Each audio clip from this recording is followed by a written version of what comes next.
run away.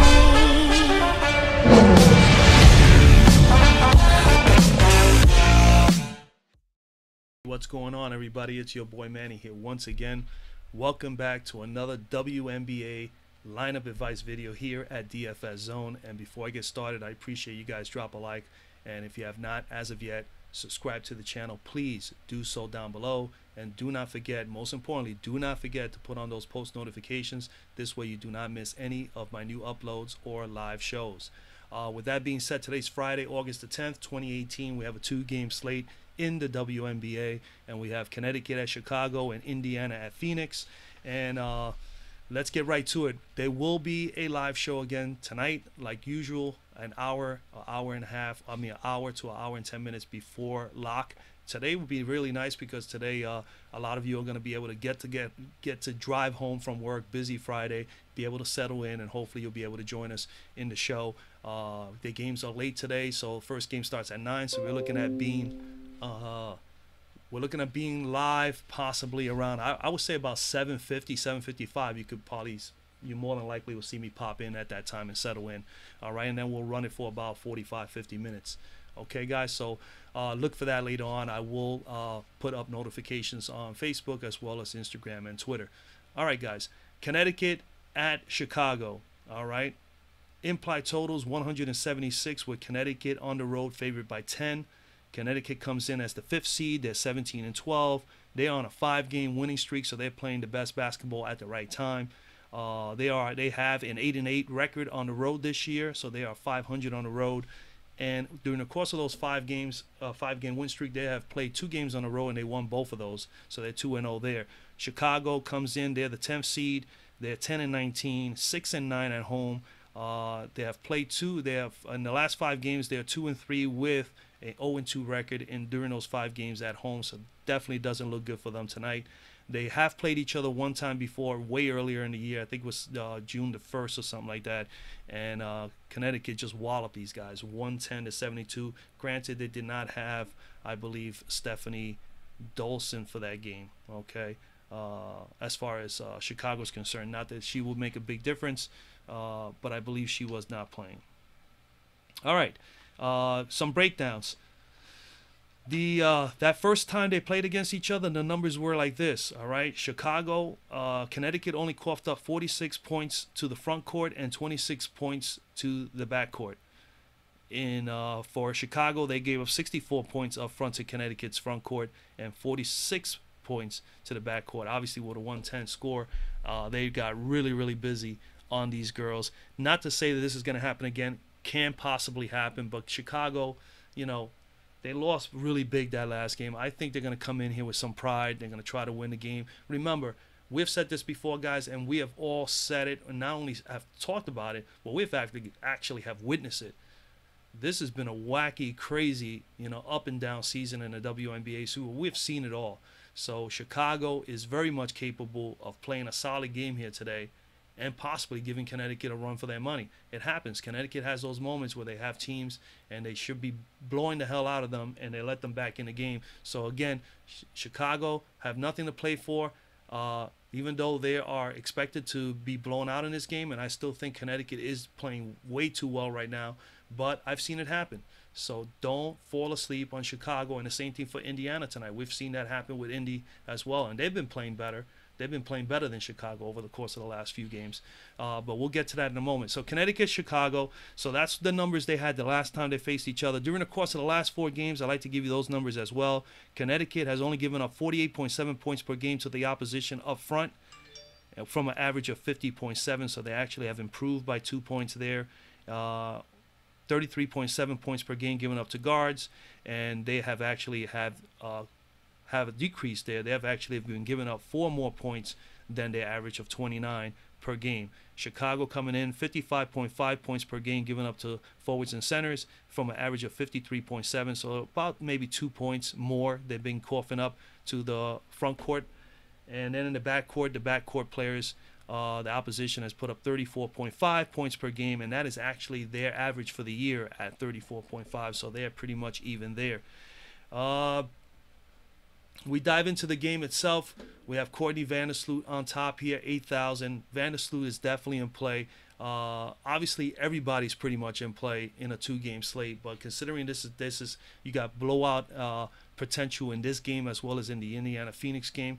My advice to everybody is if you decide to game stack a particular game or look to play more of the two teams that have the favorable matchups today, definitely flip the script if you can. If you are doing more than one lineup, you're doing multiple lineups, I definitely suggest and I definitely recommend you use the strategy of turning it around and say to yourself, hey, let me get 3, maybe possibly 4 Chicago players in a Chicago Connecticut game stack as opposed to just only Connecticut, because if Chicago ends up playing a great game, at least you have something to fall back on if Connecticut players are not playing that well, and we know these things can happen. That's why the games are played, and that's why we don't know what may possibly happen. We do know statistically, because that's the way I go about things, that statistically Connecticut should hands down beat Chicago, but that is not guaranteed. So definitely always consider having multiple lineups, and if you're going to do game stacks, especially in a 2-game slate like this,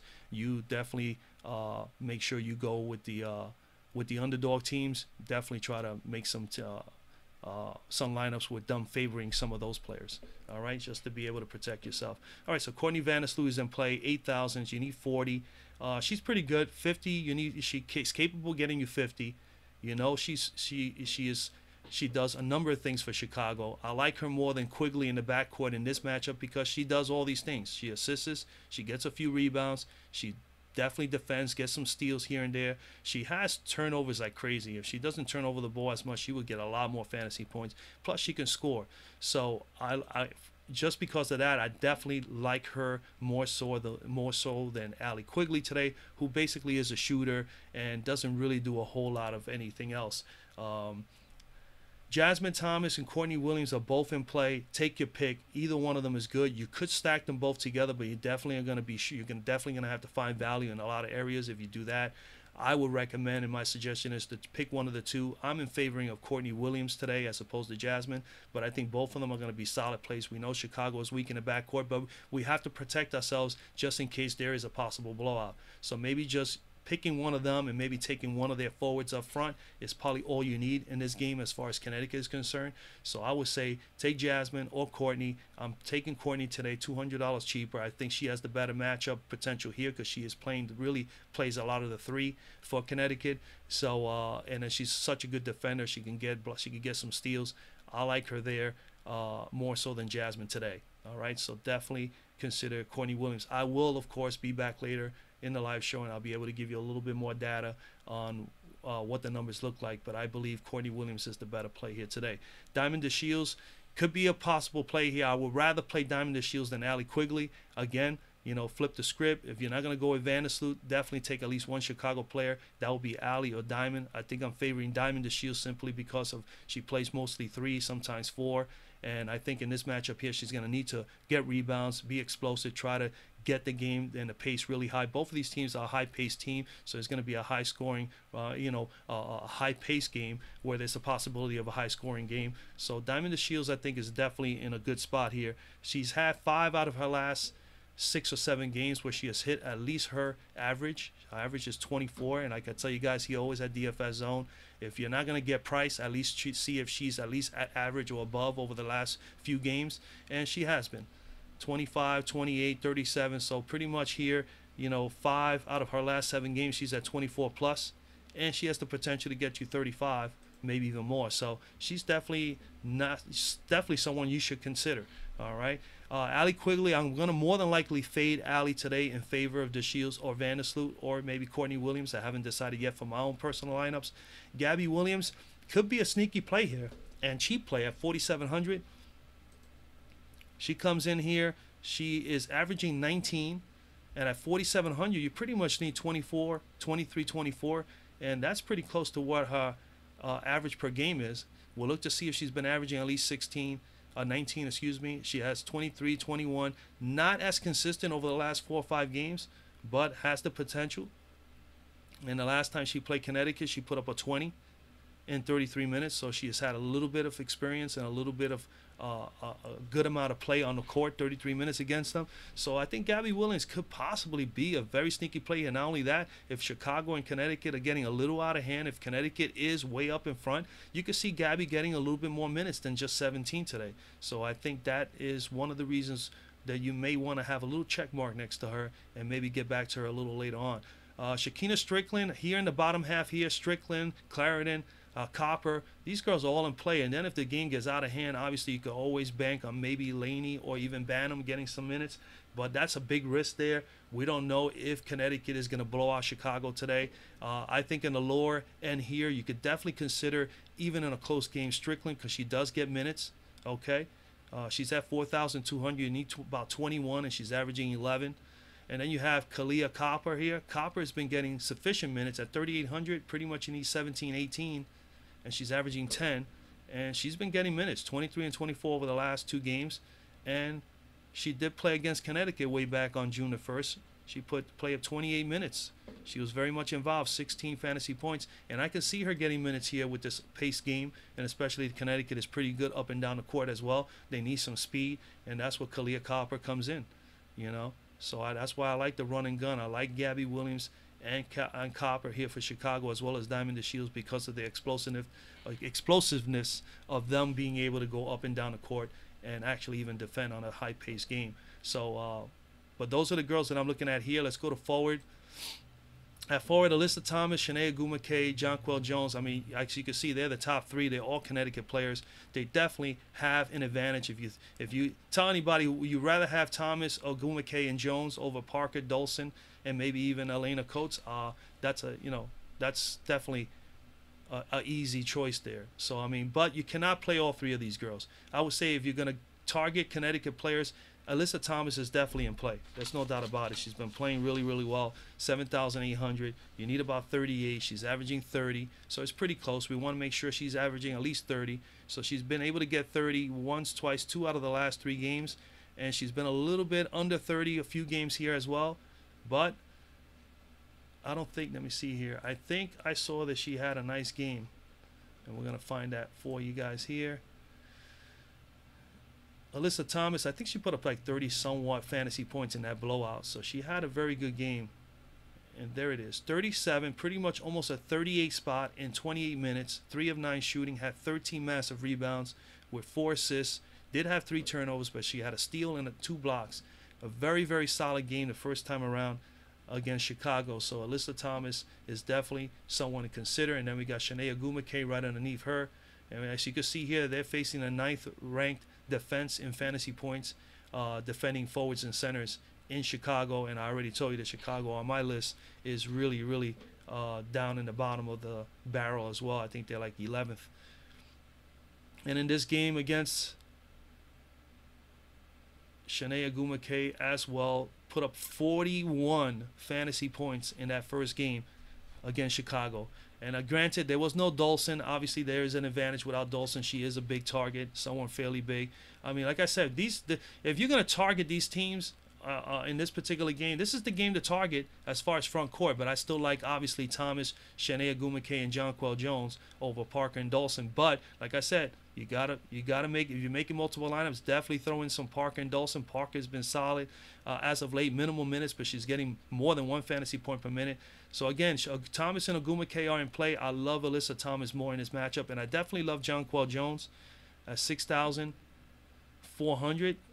Jonquel Jones, you need about 32. She's averaging 22, and she's been doing these numbers.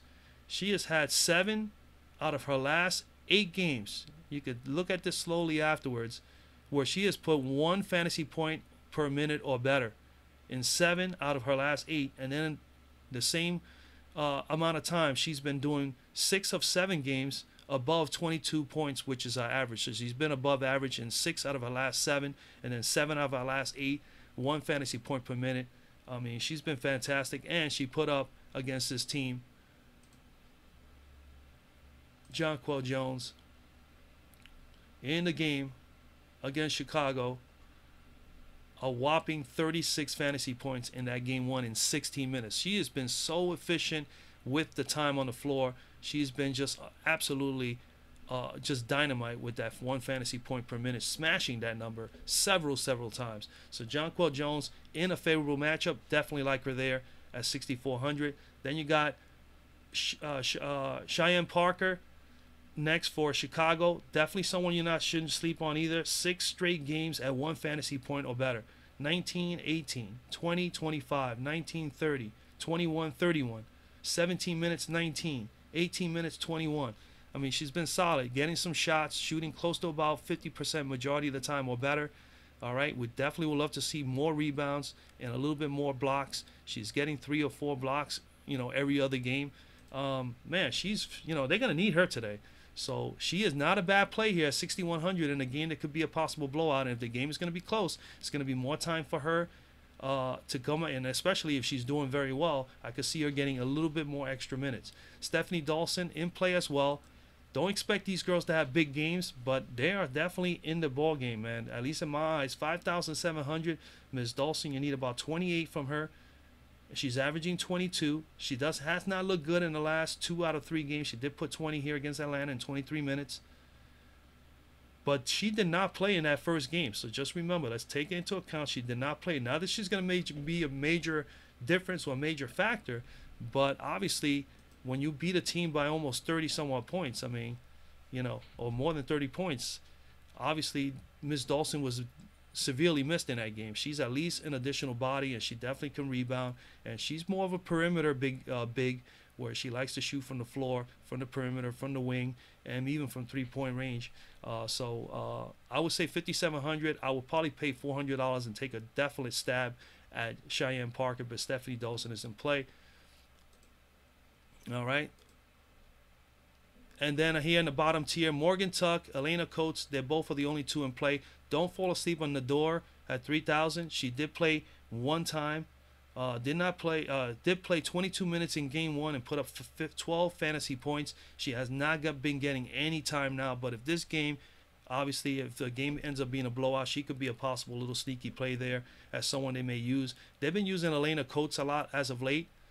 So at 3,400, I would think she is the best bet in a game that's close or not. She's still getting 9, as many as 15 to 17 minutes over the course of the last 3 or 4 games. I played her in this game here, and I was not happy at all. But she's had some moments where she has played. And against Connecticut, she did play way back. Only 3 minutes, got 3 fantasy points. And that was basically because of a block. So she can bring that to you as far as the block is concerned. But that's it. Morgan Tuck definitely, I think, is in play as well. 4,300, she's been getting time there. So we'll look into that a little bit further, and I'll have more information later. In the Indiana-Phoenix game, we have implied totals of 166.5 with Phoenix at home favored by 11.5 right now. And I think those numbers are pretty high because Phoenix has been really playing bad, and they're not a good home team. All right? Phoenix is coming in. They are, what is their record again? 16. They are 7th in the standings, and they're 16-14. They are 5-8 at home this season, and in the last 5 games, they're 1-4, and they have had 3 games at home, and they have lost all 3 in that 5-game stretch. So really have been playing really bad. They played an awesome game the other day where they had Taurasi, Bonner, and Griner put up massive fantasy points, and they still lost the game. So we know things are not looking too good in Phoenix. All right. Indy, on the other hand, is dead last in the league in the standings. They're 5-24, 2-3 over the course of the last 5 games, and during those games, they've played 1 game on the road, and they happen to win that game. They are 3-11 as far as a road team this year. They played each other, like I said, they played each other twice this year, and Phoenix has won both of those games, and both games they won convincingly. 101-82 and 95-77. The numbers look like this. Within the 2 games, Indy came in, gave up 59.7 fantasy points points per game to forwards and centers in game 1 and 48.6 in game 2.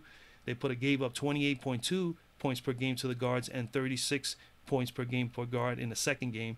Phoenix allowed 40 points in game 1 to forwards and centers for Indiana, and 45 in game 2, and in game 1, 37 to the guards and 31 in game 2 to the guards. So in the last 4 games, Indy has been looking a lot better than Phoenix as far as numbers are concerned. Indianapolis has only been giving up 49.2 points per game to forwards and centers from an average of 48.6, only about half of a point more during the course of those 4 games. So up front, they have been pretty tight. In the backcourt, they have been even more tighter. 28.2 points per game given up to guards during that 4-game stretch, from an average of 36. They've been probably the worst team defending guards all year long, but in the last 4 games, they've been defending the guards the best. In the last 4 games for Phoenix, they've been giving up 53 points up front to forwards and centers from an average of 46. They have given up 9 more points per game to forwards and centers, and the guards are coming in putting up 41 points per game, from an average of 33.7. So they have been struggling at both ends of the floor, defensively, offensively, and against the opponents, they've been suffering both in the backcourt and in the front court. But we're going to still, even though those numbers look pretty bad, we obviously still have a game to play. Phoenix at home, they need wins. Obviously, Taurasi and Bonner in play. I'm still favoring Bonner over Taurasi today. Even though Taurasi and Bonner both had solid games the other day. But Diana Taurasi in play, man. We know that. She at 8,200, you need pretty much 41. She's averaging 33. And, she's had 33 or better in 3 out of the last 4 games. And she has 50-point upside. So, obviously, she's in play. She's a great 3-point shooter. She's very good on the free throw line. So, you got a lot of advantages and opportunity for her to put up fantasy points. Dawana Bonner is definitely in play as well. And granted, also Ms. Taurasi had a 38 and 31 minutes against Indiana in the last game, and she put up 31 fantasy points in 23 minutes in game number 1. So obviously she is in play, already has had 2 good games against this team. Dawana Bonner, pretty steady, man. She's at 32 average, 8,100. You pretty much need about 40, 41. And she's been putting that number up there. Over here, 35, 37. She is good from like 35 to 40 almost every single day. All right. And she's also a good 1 fantasy point per minute player. And remember also, if it's the first time here, Dawana Bonner, I know by now most people should know she plays mostly 3, 4, even 5 for Phoenix. She doesn't play really the 1 and 2 at all, even though on FanDuel she is labeled as a guard. She is mostly a forward. All right. But she can play all 5 positions. So that's another thing to look at. But numbers are good, man. Minutes are great. She's definitely in play. Against Indiana, she put a 32 spot in 35 minutes in game 1 in the last game. And then in game 1, she put 32 and 26. So take your pick. You want the upside with Diana Taurasi. But again, you got to remember, possible blowout situation here. If Phoenix plays, the way they're capable of playing and everybody's is on all cylinders, I can see where Indiana may have a little bit of problem. But again, Indiana's played fairly good teams, pretty strong all year long. They're playing their best basketball right now. Candace Dupree has been really, really good. Achanwa has been average and getting it done. And then their guards are all participating and making a contribution. So it's going to be not an easy task for Phoenix, especially as bad as they've been playing. So Dawana Bonner in play. When we come down to Indiana here, Erica Wheeler, Kelsey Mitchell, Victoria Vivians, all of them are in play. Kelsey Mitchell, I'm fading Kelsey Mitchell. Just really her field goal percentage has been really, really bad. She is one of the top scorers on the team, but she is very, she's inconsistent. Erica Wheeler, I think, is a fine play if you want to go to 59, but I'm probably going to fade Wheeler and really take my chances with Victoria Vivians. $5,000, $900 cheaper, and she has 40-point upside. So Vivians, to me, I think is probably the better play, or at least in my opinion at the moment. Playing good minutes, 38, 26, and 33 in the last few games, has been putting up. She has 28 and a 29, 2 out of the last 3 games. 16 is her average. She had a little bouncing around quite a bit here, but as you can see, she did at some point get in the 40 range. So we know she's capable of getting 40 on any given night if her shooting and her shots are going down. So I definitely like her there at 5,000.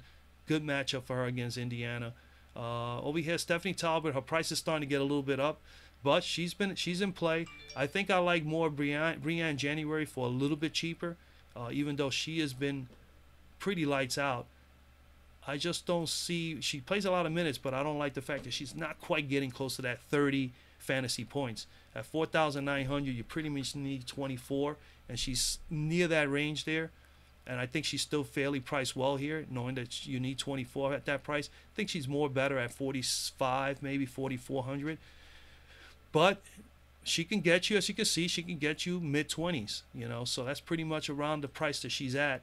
I like the fact that Brianne January is just slightly a little bit cheaper, and she has the same potential, and maybe even more so. I think she's capable of getting you 30 or better, and she did 36 here, probably her best game this year. So she's been able to get to 30 once. She's playing slightly a few more minutes. These girls are taking they're actually giving them time on the floor. So and they basically are working fairly well right now with that kind of rotation. It's just a matter of getting them to get a little bit more. And this is a tough spot because, I mean, Indiana players are just as cheap or around the same price, and you just don't know who's going to go off. But we know that Talbot and January are going to get their points. We're more concerned about Tiffany Mitchell, the two Mitchells here. So, like, again, Victoria Vivians for me is the best play. Then I would say Brianne January. Miss Pondexter could be someone to play, 4,500. So you can consider her as well. I mean, she's averaging 12. She's been kind of like flat the last few games. 30 minutes and 25 minutes, only put up 14 and 16 against New York and Seattle.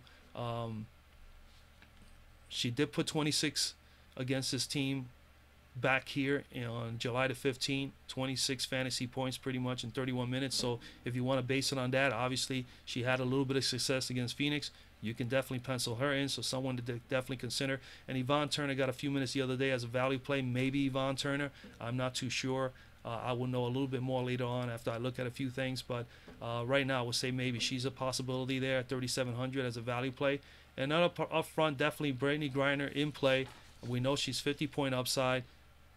All right. She's the most expensive big in today's slate. She played a massively good game the other day, 40 massive minutes pretty much, 35 points, 11 rebounds, 3 assists, 1 block, 52 fantasy points. Didn't do a lot of other things like blocks and steals. She had 3 big turnovers. We know she's capable of doing that, and you got to watch it with her. She's also someone that gets into foul trouble, and that's some area that Indiana should try to push the issue with Candice Dupree as well as Natalie Achanwa, to try to get her and try to box her out a little bit and see if she gets into foul trouble. But Brittany Griner definitely in play, guys. I mean, she's definitely someone to consider. Again, blowout situation, always consider that. Candice Dupree, definitely love the way Candice Dupree has been playing. I think for me, she is one person I'm definitely considering a lot today. Good matchup for her. The way Phoenix has been really struggling up front over the last 4 games, I really like her here a lot more than Achanwa, even though she is expensive. I think she's like $800 more. But 33, 36, 36, the minutes have been up there. She's been really steady with the points. 39, 39, 26. Her average is 26. She's been doing 26 or better in 3 out of the last 4 games. She's at 38 plus. Last time she played against Phoenix, she put up a 37 in 34 minutes. And the prior game before that, only 11 in 25. But the team is playing better now, so I'm going to base it more on what she did here. And I expect her to do in the high 30s again today. I definitely like Candice Dupree here. I think she is someone you definitely should be looking at. Natalie Achanwa is still in play as well, $800 cheaper. And I say, again, if this is a tough slate with possible blowout implications on both games. You definitely have to flip the script, like I said, and you're going to have to utilize some players. So if you think Indiana's going to keep this game close, and Natalie Achanwa should be someone that you definitely should put in your lineup, because she's going to need to play well enough for them to stay close. And if not, then obviously it's going to be another blowout situation. So, and she has been playing fairly better up front as of late. She did have a 28-24, 37 and 35 here. So she's capable of getting you 35 plus. She's averaging 23, so she's been at 23, 1, 2, 3, 4, pretty much 4 out of her last 6 games. So she's at least at her average or above average, which is fine. So Natalie Achanwa, definitely someone to consider here on a cheaper price range if you wanted to, compared to like Jonquel Jones or someone over here in the Connecticut-Chicago game. Camille Little in play, 3,600. I mean, it's really a cheap price. You're going to need to get value somewhere, because you're not going to be able, there's no way, I don't think you can definitely balance out your lineup with, with $4,000 and $5,000 players. Maybe if you work hard enough, you can, but I don't believe so. I think you're definitely going to need some sort of value play somewhere. She could be someone to consider here, especially in a blowout situation. She may get more minutes. She hasn't played a lot of minutes as of late. I don't know, I mean, Angel Robinson hasn't been great either. I don't know what they're going to do up front. if Bonner or Brittany Griner has a rough go here. But if they do, then I can see Little and Robinson definitely getting some play here. I'm not on anybody else here. Maybe possibly McCall or Mavunga, especially if the game gets out of control, but we don't know that. Indiana's been playing well as of late, so in my opinion, I think the game is going to be at least a competitive game. How long would it be? I don't know. But if everything goes well for Phoenix as far as their top three guns playing well, then I could see Phoenix still pulling out this game. But Indiana is playing again. They've been playing really well the last few games. They're building up. Their confidence is starting to grow as a team. So anything can happen. I think if you're going to favor anything with Indiana, definitely up front, Miss Dupree. And then in the backcourt, I think a Victoria Vivians is in a good spot here at 5,000. A girl that could definitely shoot the rock. And then Erica Wheeler, probably the best two in my eyes. But I will not fall asleep on any of the two Mitchell girls. You never know what can happen. And that's pretty much where I'm at, guys, man. I mean, I'm going to look over everything again. I'm going to come back later on, dissect all this stuff, do my due diligence, and figure out exactly. But I gave you some pretty good numbers for right now. Also, up front here, obviously, I forgot to share with you guys this here. You could take a look at this right now and then slow it, always come back to the video and take a look at it. This is actually where everybody stands right now. All the green means that these are the advantages the teams have. So you can see Connecticut is shooting better from the free throw line, better in passing the ball by 1.5 assists more than Connecticut, and they averaging one more block per game. But I can see Connecticut is definitely good at percentage points from three, percentage points from two. Their offense is based on both things. The points, turnover ratio, they're better. They're also better in rebounding by several, and they're also better by almost 2% in field goal shooting. And the same here. These are the numbers for Indiana and Phoenix. So there's something to look at. I will also come back later. As you can see here, all the green here, these are all the top scorers for today's game. Taurasi, Griner, and Bonner, ironically, all three of the top dogs for Phoenix are the top three scoring options today. So definitely you have to consider making sure you have one of those girls today. And as you can see, all the green here, Bonner is pretty good in almost every category. And then you got Miss Taurasi with about 5 or 6 categories as well. So I mean, yeah, so that's pretty much where I'm at, guys, man. Again, drop a like on the video. If you have not subscribed to the channel, please do so down below. We got a lot of stuff coming their way. In a couple of weeks, I'm going to have an article. I'm going to give you some tips and some tricks and some strategies that I use for the NFL. That's going to come out fairly soon, probably within the next week and a half. There'll be a video on that to prep you guys for the NFL, for those who are new to NFL DFS. And then, of course, we're going to continue the WNBA all the way through into the NFL. We will be doing NFL as well as NBA when the NBA season comes as well. So a lot coming your way here in the DFS Zone channel. All right, guys. So with that being said, drop a like, subscribe if you haven't done so already, and I'll see you guys later for the live show. Tune in about 7:50, 7:55. All right, guys. Have a blessed day.